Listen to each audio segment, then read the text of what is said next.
अख्राङाव जोमै गैयामोन. There was no cloud in the sky. फोरोंगिरिया बुंदोंमोन जेब्लाबो सैथो बाथ्रा बुं. The teacher said always speak the truth. नों दैमाखौ सानस्रिना बारनो हागोन ना? Can you swim across the river? रादायखौ लाखिनांगौ. A promise should be kept. बेरेमोदैया जानो गोदै. Honey is sweet to eat. आंनो गंसे रेबगन नांगौ. I need a pen. SSLC 2019. जुदुआ आंनाव सोंदोंमोन राजुआ इंराजियाव मोजां ना? Judu asked me, is Raju good in English? बेरेफुंजायावनो सिखारनाया बेनि हुदा. Getting up early in the morning is his habit. नंखाय बाथ्रा बुंनाया मोजां नङा. One should not tell a lie. बै बिफाङा एसेबां गोजौ. How much tall that tree is? बिजाबा आरांगा सायाव दं. The book is on the table.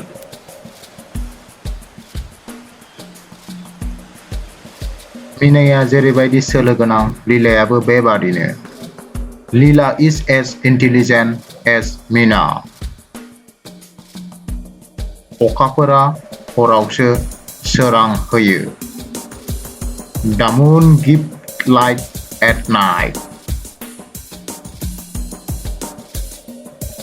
नों मैया फरायसालियाव थांदोंमोन ना? Did you go to school yesterday?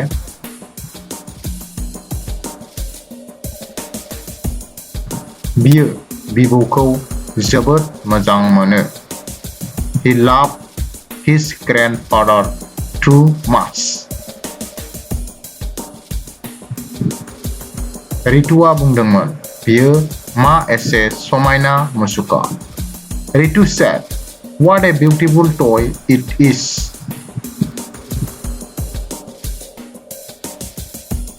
SSLC 2017.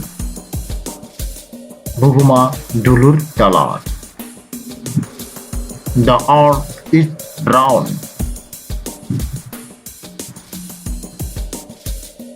बिसोरखौ सिङाव फैनो होदो. Let them come in. नों सानफ्रामबो बेसे गोबाव फरायो? How much time do you spend daily in your study?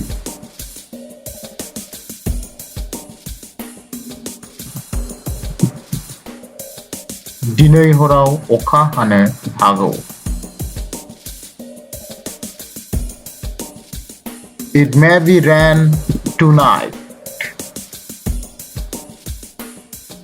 बोराया जोबोद लासै बुङो. The old man speaks very slowly.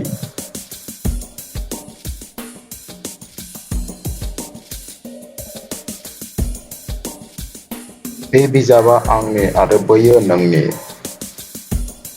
This book is mine and that is yours.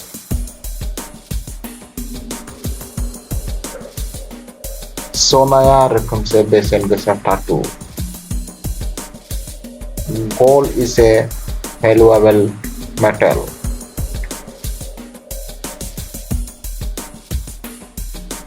अन्नानै बेखौ दरजाखौ खुलिनो बुं.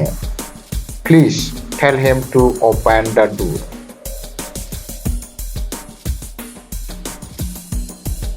बियो जेब्ला फैदोंमोन आं रादाब बिलाइ फरायगासिनो दंमोन. I was reading a newspaper when he came.